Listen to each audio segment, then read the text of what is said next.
everybody. Really hope you had a nice lunch and it was like not too hot outside at least. Next up, we have you, Arturo, telling us what to do in lateral movement when all our old tricks don't work anymore because devices like now are intra joint, which can be quite annoying.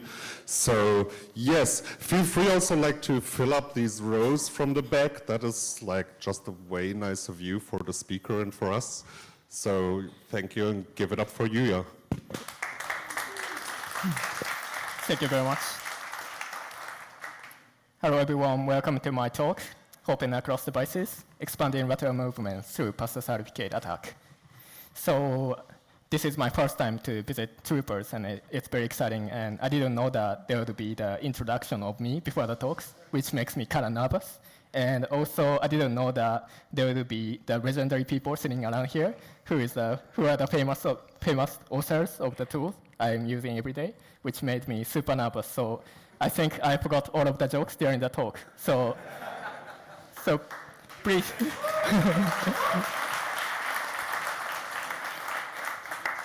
Yeah, please don't be mad if there is no laugh or joke during my talk.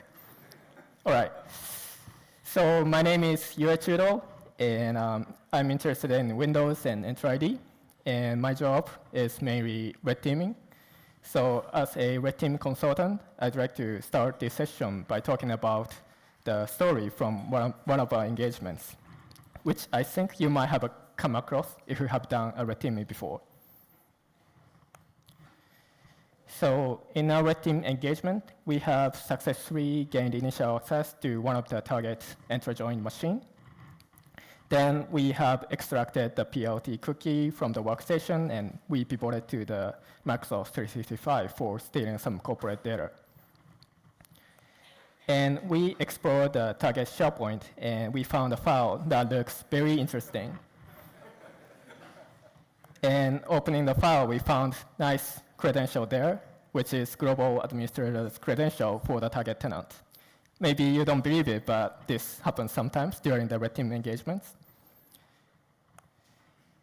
So in the engagement, one of our goals was to steal customer data, which is protected by network access control. And we found that only some of the intra-join machines have access to the data. So what we want to do here during the engagement is to use the global administrator's credential that we found in the SharePoint and move laterally into the workstation so that we can have access to the secret data. So to execute OS commands in remote intra-join devices with the global administrator's privilege, there are some options like Microsoft Intune. You could send some scripts or commands to be executed in remote intra-join device. Or if the target is a virtual machine, then you could also think of running commands through Azure CLI or Azure Portal. However, the world is becoming safer and safer, and at the same time, unfortunately, the teaming is getting harder and harder. So to execute OS commands for lateral movement, maybe MFA might prevent using the global administrator's credentials, or the endpoint might not be enrolled to Intune or something like that. So if the target is Active Directory-based environment, then you have a lot of options, like GPO or SCCM. But thinking about Enter ID-based environment, then the options are kind of limited, and we always have to think about what we can do for lateral movement. So which is why I started looking at the other option, which is the passive certificate attack. So this technique was first introduced by Mo Lovin in 2020 in his blog, and also introduced in Black Hat USA 2022. We actually haven't used this technique before, and we didn't really know about this technique. So I thought this would be a great opportunity to kind of revisit the passive certificate attack technique and gain another option for lateral movement in Enter ID. So from my research, I would like to take a look at the passive certificate technique again, and then I'd like to, we want to understand how we can use it during the current red teaming. And also, we want to know how can we defend against the technique. So this talk is mainly about those three topics. Now, first, let's dive into the password certificate technique. So what this technique is about is that first, attackers request P2P certificate of the users with admin access to Microsoft Entra-join device, like user with global administrator role or device local administrator role or something like that. And once you receive the P2P certificate, then you just pass it to the remote device for executing OS commands. So this is the overview of the technique. But to understand the technique, let's take a look at how we can remotely authenticate to Entra-join device. So how can we remotely authenticate to Entra-join device? As far as I know, we have 3 options to remotely authenticate to the device. One is the NTLM authentication, where you can send users password hash to the device. And second one is called RDS ADOS, which is to authenticate to the device using the Entra access token acquired from Entra ID. Finally, the third one is the public key cryptography-based user-to-user protocol, which is called PKU2U. And actually, the password technique is mainly based on this protocol, PKU2U. So let's take a look at how Entra-join devices talk to each other via PKU2U. I'd like to point out 5 steps to understand it. First, the device requests P2P certificate from Entra ID, and the device receives it. And then, once the device receives the P2P certificate, then the device starts negotiating authentication mechanism to decide what kind of authentication should be made. Then, the PKU2U is selected for authentication, and once the authentication is done, then the device can do its own actions on remote device, like SMB or RDP. Now let's take a look at the details of each step. First, the Entra-join device sends request to Entra ID for receiving P2P certificate. And here is the example of the request to Entra ID. And as you can see, it contains JSON Web Tokens in its parameter. So this is JSON Web Tokens. So if you decode the JSON Web Token, you see the header and the payload and signature. And what we want to look at here is that first, you can see the primary refresh token. I think this token is very famous, and it allows us to gain single sign access to various resources in Microsoft, like SharePoint. And also, there is a certificate sign-in request. So when authenticated using PKU2U, then the device generates a RSA key pair, and the public key will be included in this certificate sign-in request. And also, there is the JSON Web Token signature, which is signed by session key. And session key is used to prove that the request is sent from the Entra-join device, and it is the user of the primary refresh token. So once Entra ID receives this request and verifies it, and Entra ID sends back the response, which is encrypted by the session key.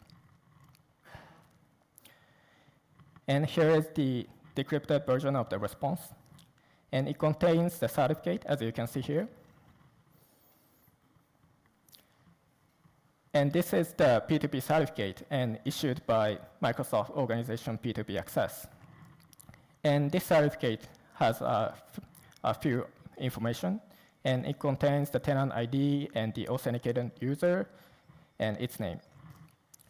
So this certificate and the private key can be used for the PKU2U authentication later. So once the device receives the certificate, then the device negotiates the authentication mechanism with the remote device. First, the application layer uses the protocol called SPNEGO to decide whether NTLM or other negotiation mechanism, which is called NegoEX, should be used. And this NegoEX is the extended version of SPNEGO. And in this case, NegoEX is selected for faster communication. And here is the example of the packet for negotiation. And as you can see, SPNEGO token provides available authentication mechanism to decide what protocol should be used. And once NegoEX is selected, then NegoEX messages are exchanged to negotiate an authentication again. A NegoEX token called initiator nego is sent. And by default, at the moment, PKU2U authentication is the only option provided by NegoEX. So PKU2U is selected, and the authentication is carried out over the NegoEX messages. So let's take a look at some points about PKU2U. And PKU2U is, I think you know, but based on Kerberos protocol, and PKU2U's Kerberos messages are encapsulated in NegoEX message. Also, Kerberos is used. There is no domain controller within the Entra-ID-based environment. So the remote device itself, we call it acceptor, acts as KDC and verifies the Kerberos authentication request signed by P2P certificate. And the Kerberos message contains well-known PKU2U as its domain name, and also the Entra-ID username is included in the Kerberos message. The entire process of PKU2U authentication over NegoEX is first, several NegoEX messages are exchanged for negotiating authentication and sharing the configurations like certificate authority. Then the client, we call it initiator, starts PKU2U authentication and first sends AP request, which is actually an AS request containing the P2P certificate and also the data was signed by the P2P cert. Then the acceptor verifies the request and sends back the NegoEX message called challenge, which is actually AS response containing TGT and session key. And once the device receives it, then the device extracts the TGT and also session key and sends back AP request and verify message, which contains the checksum of all the previous messages. After that, the acceptor finally responds and sends back the challenge, which is AP response and also verify message. So after the authentication, the application uses the session key included in AP response if application needed. And here is the packets when authenticating by PKU2U and accessing SMB share folder. So first negotiation happens, and then PKU2U over NegoEX is done. Then after that, the application access starts. So this is how inter-join devices talk to each other. And PKU2U using the P2P certificate is used for authentication. And that is the key component of the pass certificate attack. So let's get back to the attacker side of the technique. So when the technique was first introduced, the process of the attack was to first dump the primary wish token and also the key derived from session key, which is called derived key. And also you dump the context, which is random byte array from LSAS process memory by executing, for example, Mimikatz. And once you dump the primary wish token and derived key and context, you use them for signing the JSON Web Token and send it to request P2P certificate. And once attackers receive the P2P certificate, then attacker sends the certificate to the remote device and access to the device via SMB, like executing psexec. So this is the attack scenario when the first PASA technique was introduced. But it was introduced so many years ago, like 5 years ago, so I was just a little kid at that time. I'm just kidding, but a lot of things around Entra-ID has been changed, like authentication has been changed in Entra-ID or LSAS protection has been changed. So actually, we are not able to directly apply this attack scenario to the current red teaming. So we need to kind of adjust this technique so that we can use it in the real life, in the real latent teaming. So now let's talk about how we can use this technique in the real world. So to use the PASA certificate attack, there are 2 challenges. First, we need to upgrade the P2P certificate request flow. So we have seen that the attackers first dump derived key and context from LSAS process and use them for signing JSON with token and set it to enter ID for P2P certificate request. However, the way of signing the JSON with token has been changed, and the classic way does not work anymore. Second, the POC code for the pass-through certificate attack was built to work with SMB protocol. But I haven't seen any inter-join devices opening SMB before. So to actually use the technique, other protocols like RDP or WinRM should be supported. And I have seen these protocols are opened in inter-join device, so these might be very good target. So let's take a look at the first challenge. So before the bug fix, to derive a key from session key, we needed session key and context, which is random byte array. And if you dump the derived key and context, then you can sign the JSON with token by yourself outside the device, and you can send it to enter ID for authentication. However, after KDF version 2 was introduced, we first generate a hash from the context and JSON Web Token payload that you want to send, and you use the generated hash to derive a key from session key. So if you dump the derived key from memory and use it to sign your own JWT payload, then your JWT payload is different from the one used to derive a key. So your signed JWT becomes invalid. So to sign JSON with token by yourself, then you actually need access to the session key.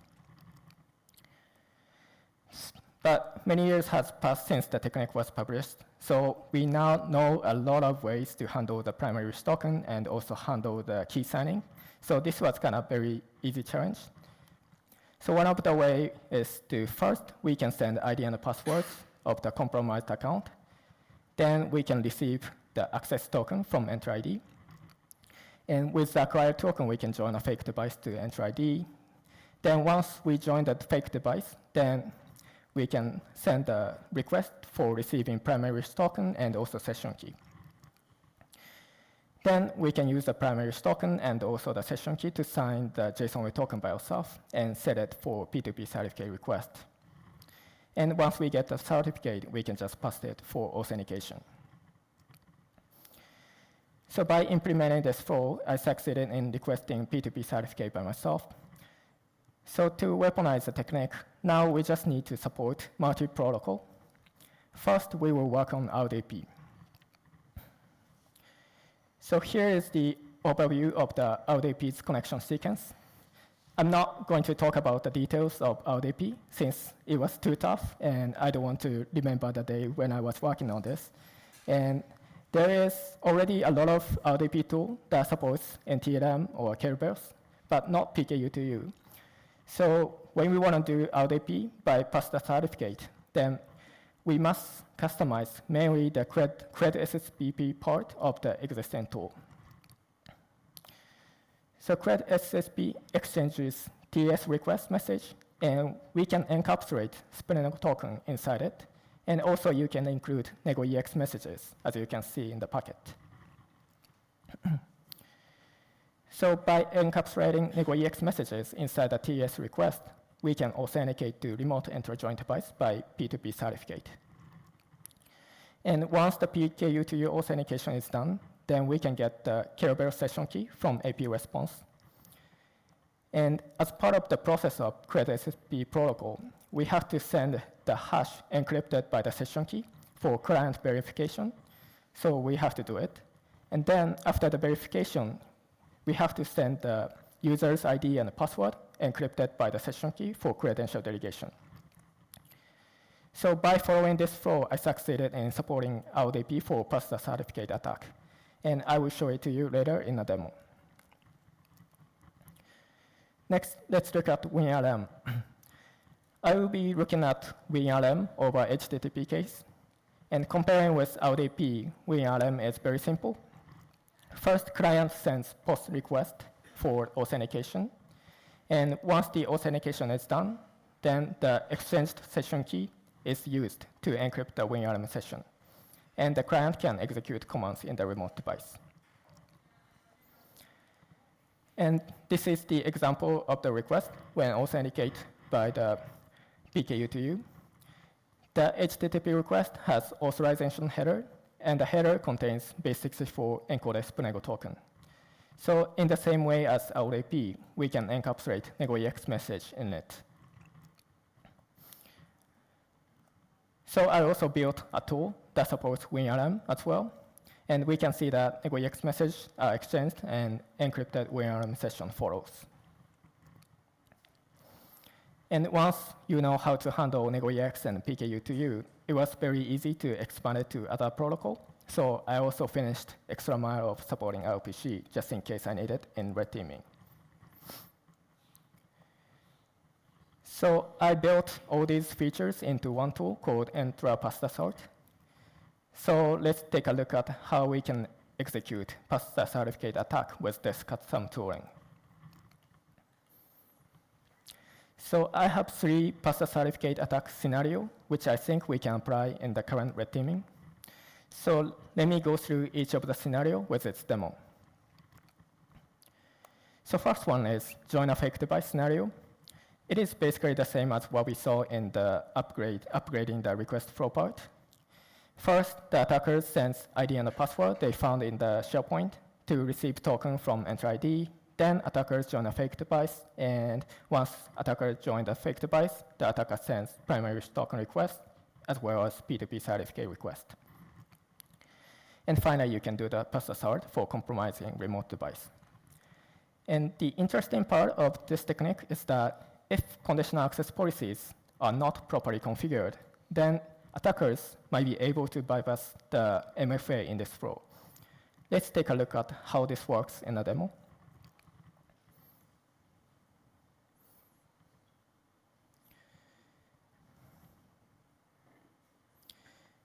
So here we have the attacker's machine.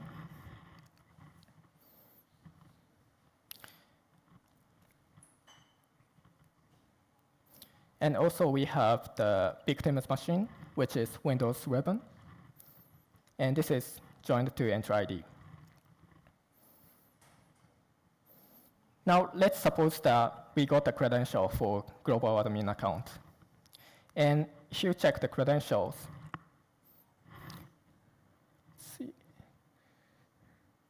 so if you check the credentials and enter the password, so you see that the account is protected by MFA. So in conditional access policy, there is a policy that requires MFA for all resources in target section.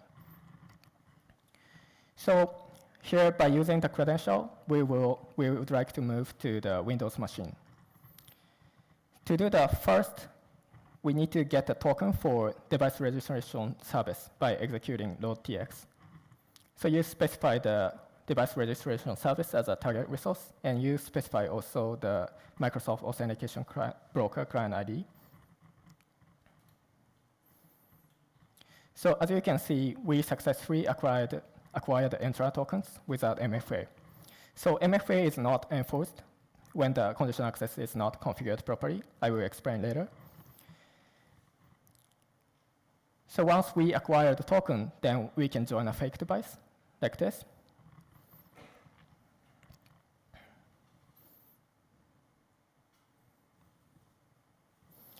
So once you execute it, you can join a fake device, and you get the device certificate from Enter ID to request primary refresh token.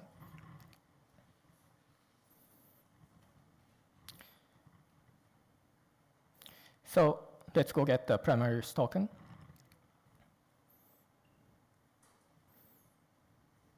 So you can get the token by executing the commands like this. And you specify the refresh token acquired from the previous operation.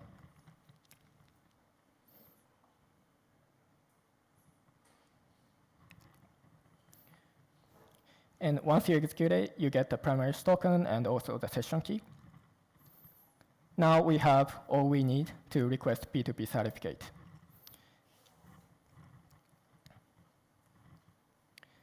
So to do that, we can execute the Entra Pasta Sort tool.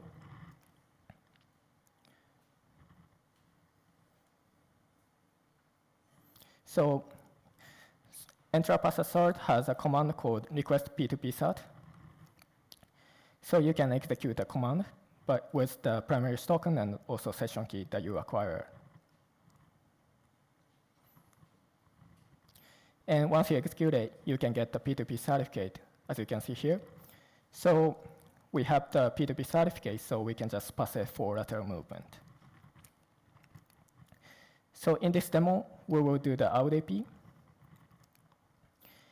And we provide the username and the password for credential delegation when you do the out AP. And also, you provide the P2P certificate. And once you execute it, you can see the out AP GUI. Now you moved laterally into the target box. So once you get the credentials, you can out AP without MFA like this.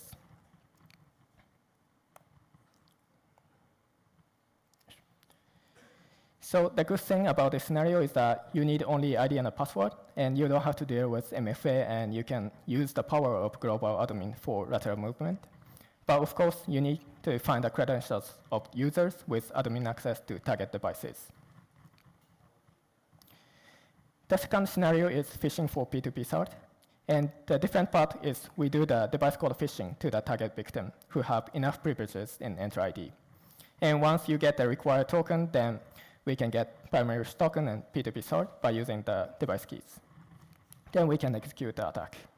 Let's look at this in the demo.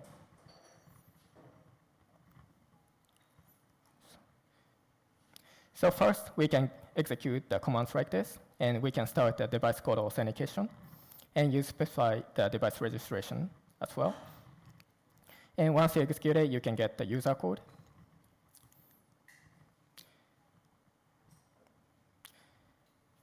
So let's move to the victim's machine, and this machine is logged on by the global admin. So through phishing, the victim goes to the device code authentication page. And follow the authentication flow and first enter the user code.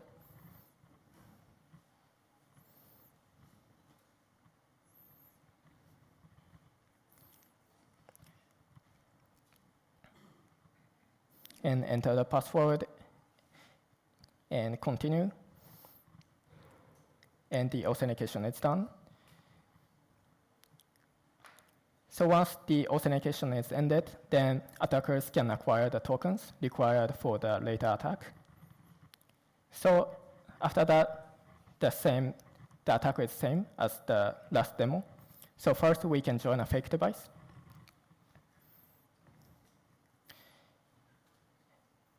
And executing this, we acquire the device certificate. And now we can send the primary token request. So we provide the device certificate and also the refresh token acquired from the device code of phishing. And once you execute it, you can get the primary token and also the session key.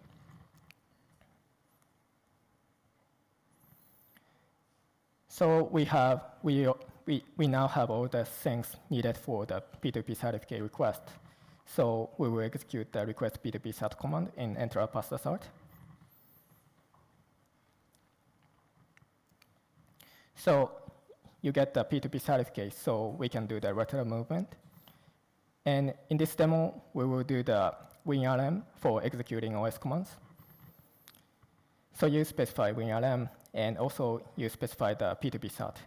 And once you execute it, you can execute OS commands there.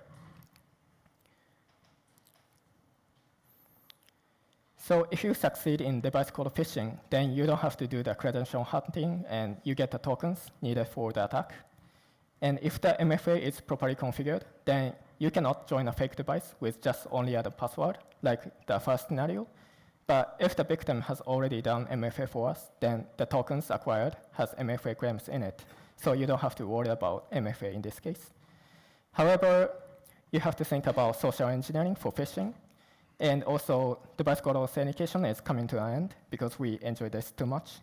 So this scenario will not be powerful as it used to be, but if the device code authentication is allowed in the target tenant, then this could be one of the options.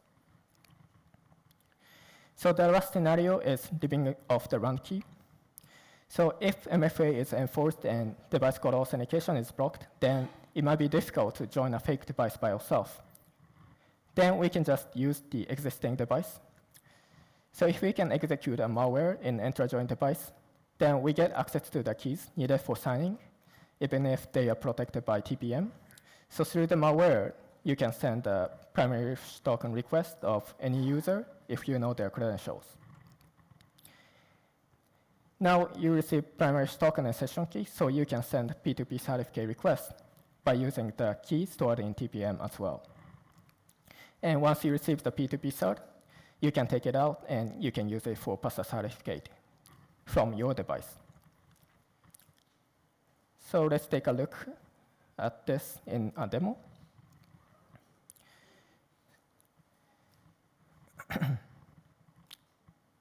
So here is the Windows machine, and which is enrolled to Entra ID. If you execute the command, dsreg command, then you see that some standard user is logged onto this device, and also the device is enrolled to Entra ID. So let's suppose that the device is infected with our malware. And in this scenario, we will use another tool called bad token broker. So first, from malware, we open a PowerShell session, and you import the bad token broker.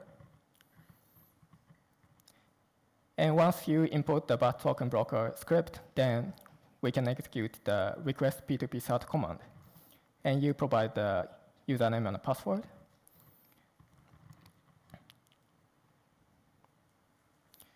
And once you execute it, the bad token broker interacts with the keys stored in TPM, and it can send the primary token request and also P2P certificate request. And you can get the P2P cert. So we can take it out to the attacker's machine.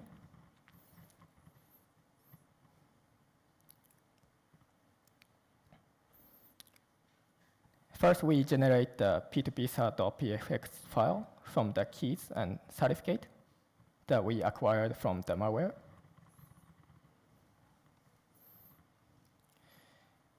So we now have the P2P certificate in attacker's machine, so we can execute the pass a certificate attack. In this demo, we will do the RPC for executing OS commands. And once you execute it, you can now execute OS commands through RPC.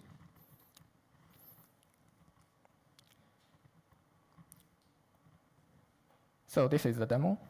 And this scenario is useful when joining devices blocked through conditional access policies like enforcing MFA or blocking device code authentication. However, first you need to have access to any existing intra-join machine.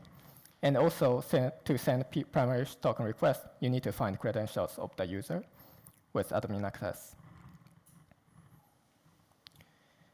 So these are the ways how we can utilize a pass-a-cert attack. Now let's take a look at how we can prevent and detect this attack. So to prevent the attack, first you need to enforce MFA properly, and you need to block device code authentication as well. And this might be difficult, but you need to review your network access control as well. I think these are the main strategies against pass a certificate attack technique. And here, let me discuss MFA enforcement in detail. So as we have seen in the demo, requiring MFA for all resources is not enough against pass a cert technique, except for Azure VM, which I will explain later.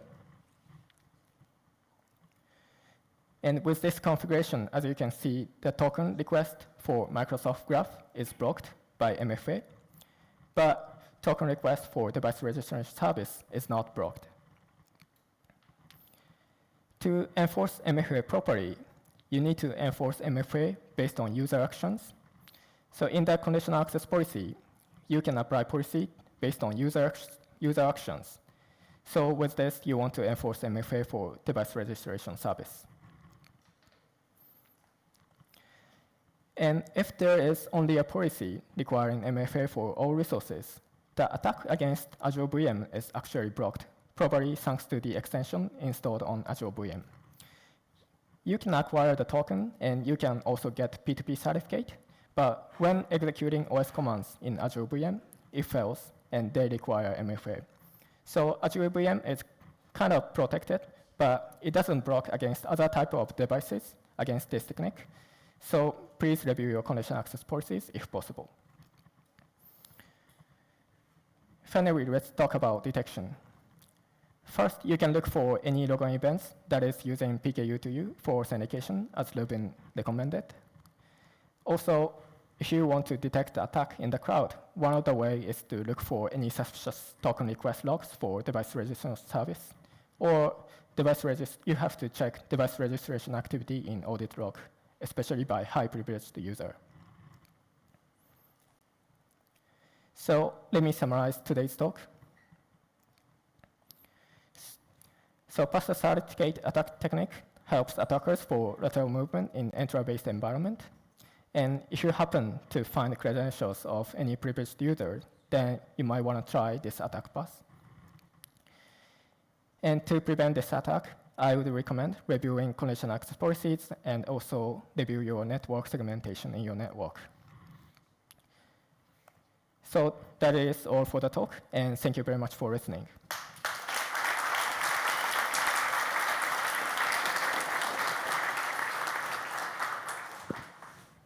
Thank you very much. That was a great talk, and we directly have the first questions, as I see. Yeah, first of all, thanks for a talk. It was really great, so no need to be nervous at all. Thank you. Yeah, and we are all friends here. And now I'm nervous because I might ask very stupid questions, so please bear with me. So when you were demoing the RDP attack, you were using the CRET SSP provider, and CRET SSP needs you to send the clear text credentials or the password hash. And with on-prem environments, that can be bypassed when you use either restricted admin or remote credential guard mode, when you just do SPNAGO, the Windows integrated authentication, without CRET SSP.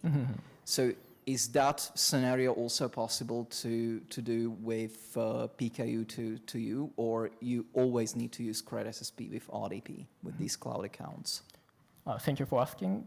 I actually haven't tried that scenario, so the answer is I don't know, so I have to check it when I get back. Because if it worked, then you probably wouldn't need to know the hash, right? But I'm not sure if Microsoft actually implemented that capability. Yeah, thank you. I will check. Yeah, thanks for the talk. Thank you. Do we have more questions? Yes. Hey, and thanks for a great talk. So I have a question. So when you are connecting to other computer with P2P, like a certificate, and you send username and password also, so are they checked in the target machine against the Entra ID? I'm sorry.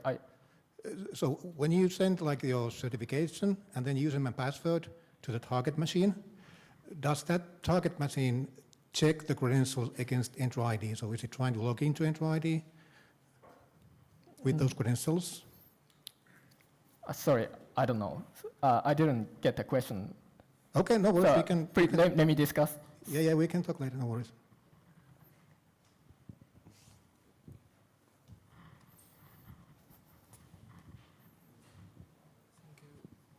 Thanks for the talk. I have a question about when you pass the server fee by the RDP, why you need enter the password? Because you already have the certificate, right? Yeah. So with only the pass certificate, you can only pass the network level authentication.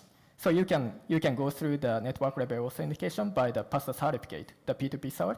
But actually, when you log into the GUI, then you have to kind of type your ID and a password. So if I connect with RDP, I still need a password. But if I use a WinRM, there's no password, right? Just like the demo. Yeah. So it depends on what protocol used. So RDP, you need ID and a password actually to log into the device. But WinRM or RPC, you don't need it. You don't need ID and password. So once you get the P2P start, then you can just execute OS commands there. Okay, got it. Yeah, thank you.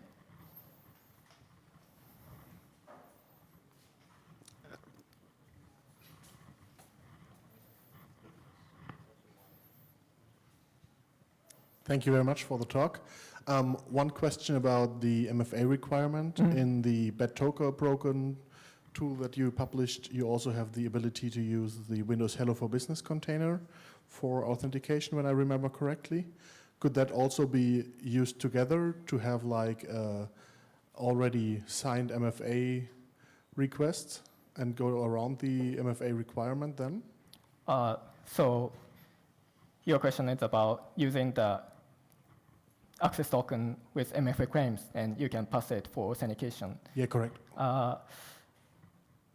I actually haven't tried that scenario. I think I have tried it, and I think it failed, since when you authenticate, you do the PKU2 authentication, and then I think, in my opinion, I believe that the device does not treat as multi-factor authentication, and the device blocks it, like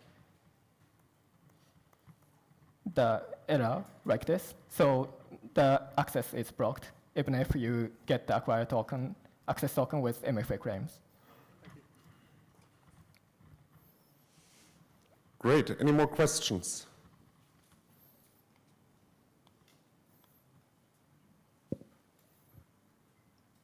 Okay, great. If not, then let's give it up again, and we're going to continue with the next talk at 15:15.